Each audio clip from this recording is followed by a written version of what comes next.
Wow, you really put me on spot. Okay. Okay. Thank you. I'm going to try, guys.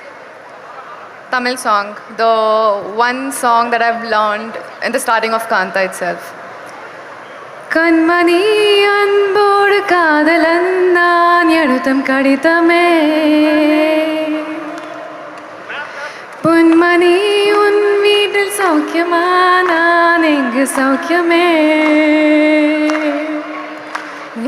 என்னை பார்த்து ஏன் கவிதை கொட்டுட்டு என்னை பார்த்து ஏன் கவிதை கொட்டுட்டு ஓஹோ கண்மணி அன்போடு காதலன் நான் எழுதும் கடிதமே உன்னை நினைச்சு பார்க்கும்போது கவிதை அப்படியே கவிதை